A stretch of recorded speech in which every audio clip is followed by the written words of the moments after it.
முயற்சிகள் வெல்லும். வணக்கம். அடுப்பு இல்லாமல் ஒரு இன்ஸ்டன்ட் கார சட்னி எப்படி செய்யலாங்கிறத பார்க்கலாம் வாங்க. அதுக்கு தேவையான பொருட்கள் நம்ம பார்க்கலாம். பெரிய வெங்காயம், ஒரு மீடியம் சைஸ் பெரிய வெங்காயம் 2 எடுத்துக்கோங்க. பூண்டு பல் தோல் நீக்கிட்டு ஒரு 3 எடுத்துக்கோங்க. மிளகாத்தூள் உங்களுக்கு எவ்வளோ காரம் தேவையோ அந்த அளவுக்கு மிளகாத்தூள் எடுத்துக்கோங்க.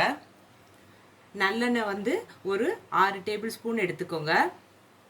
புளி ஒரு நெல்லிக்காய் சைஸ் புளி எடுத்துக்கோங்க. உப்பு தேவையான அளவு எடுத்துக்கோங்க. இப்போ அடுப்பு இல்லாமல் கார சட்னி எப்படி செய்யலாங்கிறத பார்க்கலாம் வாங்க. இந்த கார சட்னிக்கு நம்ம எடுத்து வச்சுருந்த வெங்காயத்திலோட தோல் எல்லாத்தையும் இந்த மாதிரி நீக்கிட்டு இந்த மாதிரி 4 நாளாக அரிஞ்சிக்கோங்க. இதை எடுத்து மிக்சி ஜாரில் இதில் சேர்த்துக்கோங்க. அடுத்தது மிளகாத்தூள் எடுத்துருந்தோம் பாருங்கள். இந்த மிளகாத்தூளை இதில் சேர்த்துக்கோங்க. புளி எடுத்துருந்தோம், இந்த புளியையும் இதோட சேர்த்துக்கோங்க. பூண்டு அதையும் இதோட போட்டுக்கோங்க. உப்பு அதையும் இதில் போட்டுக்கோங்க. போட்டுட்டு இதில் கொஞ்சோண்டு தண்ணி ஊற்றிட்டு இதை நைஸாக அரைச்சிக்கோங்க. நான் அரைச்சிட்டு காட்டுறேன்.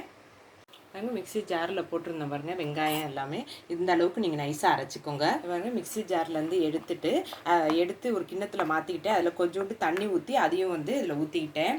இப்போ நம்ம நல்லெண்ணெய் எடுத்துருந்தோம் பாருங்கள். இந்த நல்லெண்ணெய் எல்லாத்தையும் இதில் அப்படியே ஊற்றிக்கோங்க. ஊற்றிட்டு இதையும் நல்லா மிக்ஸ் பண்ணிக்கோங்க. இது அடுப்பு இல்லாமல் நம்ம டக்குன்னு ஒரு இன்ஸ்டன்ட் ஒரு துவையல் கார சட்னி நமக்கு ரெடி ஆகிடுச்சு. இதை தோசை இட்லியோடு நீங்கள் சாப்பிட்டிங்கன்னா அவ்வளோ டேஸ்ட்டாக இருக்கும். இந்த வீடியோவை பாருங்கள். இந்த வீடியோ உங்களுக்கு பிடிச்சிருந்துச்சுன்னா லைக் பண்ணுங்கள், ஷேர் பண்ணுங்கள். உங்கள் முயற்சிகள் வெல்லும் சேனலுக்கு சப்ஸ்கிரைப் பண்ணுங்கள். நன்றி.